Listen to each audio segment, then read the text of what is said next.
one of the things that so badly undermined public trust in the NIH in particular, and I think you addressed this when you were before the committee the first time for your confirmation hearing, was the work that NIH did and funded at the Wuhan Institute of Virology for coronavirus gain-of-function research, and of course lied about it. For 2 years or more, NIH denied that there had been any funding whatsoever that had gone to Wuhan, and then ultimately had to admit after public reporting that indeed there had been gain-of-function research with NIH money through EcoHealth Alliance that had gone to Wuhan. My question to you is this: has the NIH done under your leadership now a thorough review of all of the grants or other funding streams that may have gone not only to Wuhan, but to other labs in China? Do we have a handle now on what NIH was doing over the last decade plus in funding? I think this is so important because we were misled. I say we, I mean the American people were misled and lied to. And those of us who said, wait a minute, we think there's a funding stream there, we were called conspiracy theorists,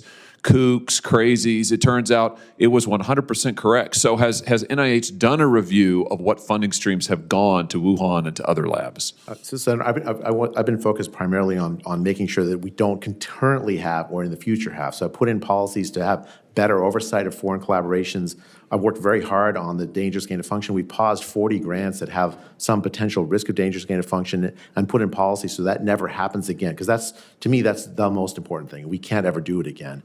I'm working on the review. It's a long review, and and I'd love to work with Congress, and it's something that other parts of the administration are also interested in. It's a long, complicated story that unfortunately doesn't just involve the NIH. It also involves partners, foreign partners, and so I think it's something that we really should do, but we haven't. I can't tell you we completed it at this point. Don't you think that accountability is important? I mean, don't you think to restore public trust is important that we level with the American people, that there's transparency, that we correct the record and say, here's actually what your government did with your tax money? Maybe it'll be little. I mean, maybe there won't be much beyond what went to Wuhan. I hope that's the answer. Maybe it's more than that. Whatever it is, I think the public deserves to know. And frankly, having been misled, this body was misled. Maybe this committee, certainly the Homeland Security Committee, was misled for the better part of 2 years when we were told over and over and over and over, no tax money ever went to Wuhan, no gain of function research. That was a lie. That was a lie from the leaders of NIH at the time. I think those lies need to be corrected, and the facts, all of the facts, however sordid and unpleasant they may be for the institution, need to come out so that the public can say, okay, we've cleaned house here. We've got some confidence in what our own government is doing with our tax money. Don't you agree with that? I do agree with that. Like after a patient dies in a hospital, there's often a conference, a morbidity and mortality conference, where there's just an honest conversation of what went wrong.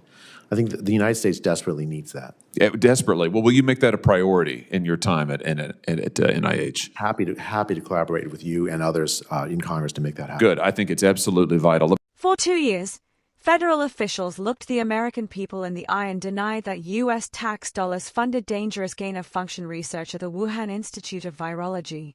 Anyone who questioned them was labeled a conspiracy theorist. But those skeptics were 100% right. The NIH did fund that research through the EcoHealth Alliance. They got caught, and they had to admit it. So, where is the accountability? In a recent Senate hearing, the newly confirmed NIH director was pressed on whether the agency has conducted a thorough review of all funding to Chinese labs over the last decade. The director's response: a classic bureaucratic pivot. They highlighted new policies and future oversight, but ultimately admitted that a review of past actions is a long, complicated story and remains unfinished. Let's be blunt. Hiding behind the excuse that this is too complicated is exactly why public trust is shattered. It shouldn't take years to track where American tax dollars went. The NIH is adopting a posture of self-protection rather than absolute transparency. As the senator rightly pointed out, Congress and the American people were deliberately lied to. You cannot restore trust by covering up the past. You restore it by exposing the rot and cleaning house. The director even compared the situation to a hospital's post-mortem conference, agreeing that the U.S. desperately needs an honest conversation about what went wrong. But here is the difference. In a hospital, that autopsy happens immediately to save lives. It isn't dragged out indefinitely. The director promised to collaborate with Congress moving forward. But we don't need vague promises of cooperation. We need compliance and the immediate release of records. Federal agencies do not get to lie, get caught, and then control the timeline of their own investigation. What are your thoughts on this exchange? Let us know in the comments below, and be sure to like and subscribe for more updates.